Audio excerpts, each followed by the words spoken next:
name is Jeff Sheen. I'm one of the owners of the Supreme Bean Coffee Roasters. I'm a licensed Q grader, and what that means is I look at specialty coffees on a panel of with two other people that are submitted for gradings, and we grade the green, and we also roast the coffee and then cup out the coffee and score it.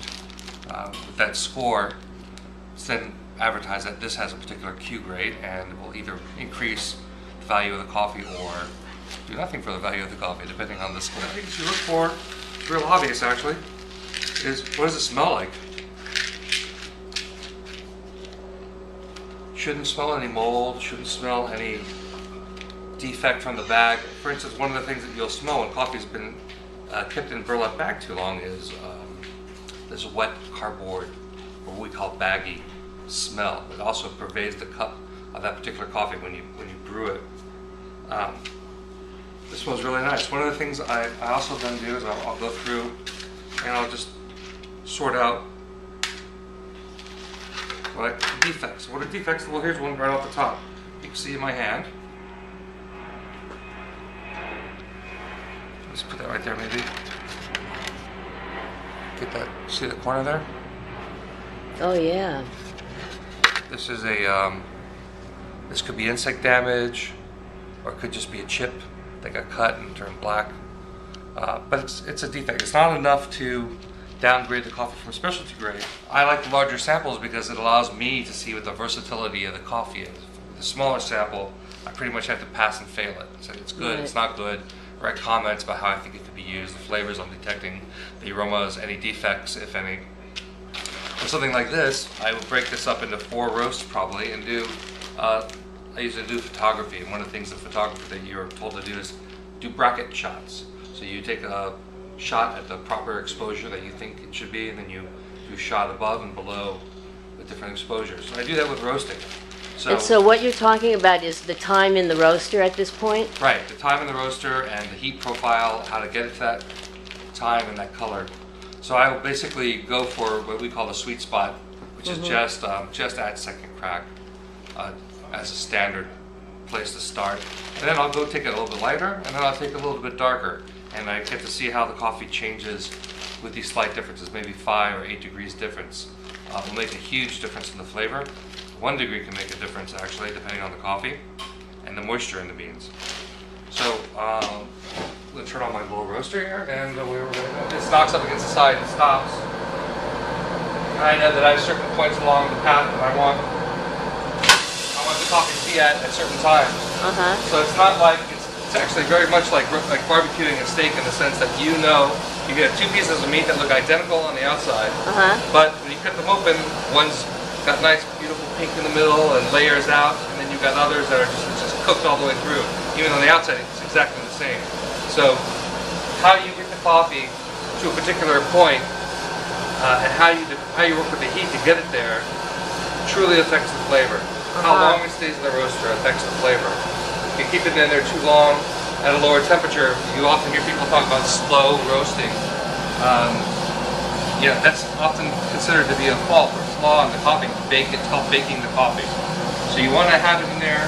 You want to have a certain trajectory of heat and time, and get it to a certain place in order to find out what it's really got hidden inside. I often say just let the coffee talk to you. Every coffee's got a little bit of different. It's grown at different elevations, so it works with heat differently. The higher grown coffees are harder. Their cellular structure is tighter, so they take heat differently than lower grown coffees, which are softer and burn much faster. Moisture content, one of your Prince Jackie, great example. Indian Malabar has got very, very little moisture. So if you don't watch that very carefully, I mean, it goes from toasty brown to charcoal briquettes in like that. Yeah. So you have to take that a little bit slower and coddle it a little bit. How long have you been perfecting your art here? Well, I don't know that it's so much an art. I think it's more of it's maybe both an art and a craft. I think the art is finding the sweet spot of the coffee, and the craft is being able to repeat it. Right. Make sure you do it consistently.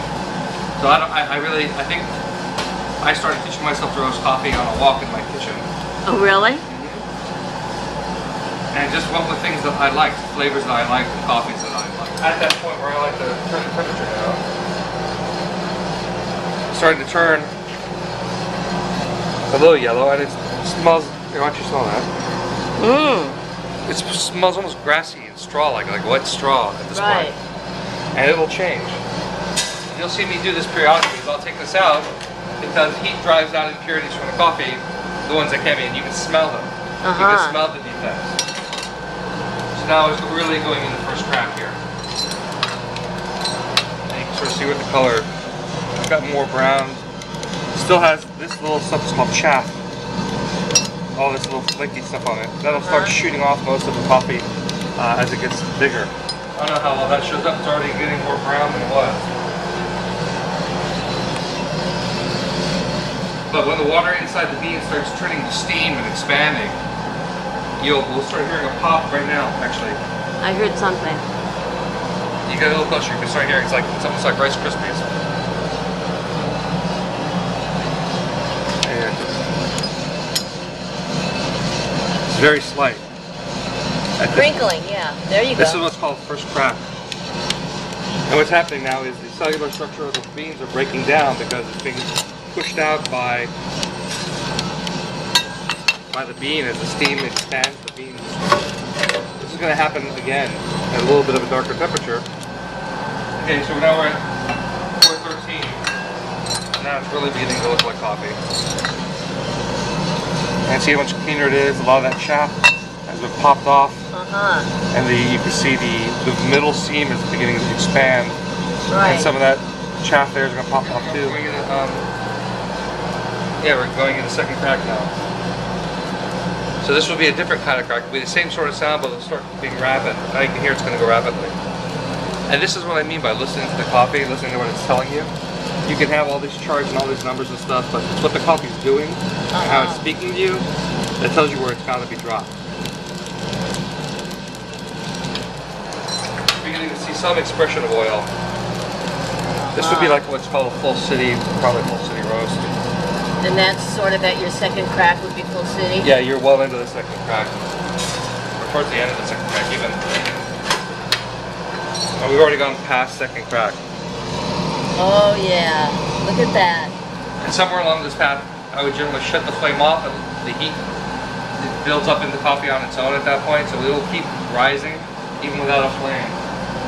Now I know every bean and batch is different, but rule of thumb is your light roast, your medium roast, and your dark roast. What are you tasting that's different? Why do some people say I have to have it dark roasted and others want something they call milky or creamy? Well, I think a big part of that has to do with obviously just people's preferences.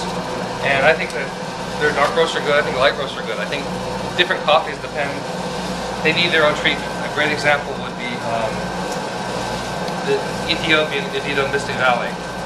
It's a really fantastic natural processed Yirgacheffe out of Ethiopia.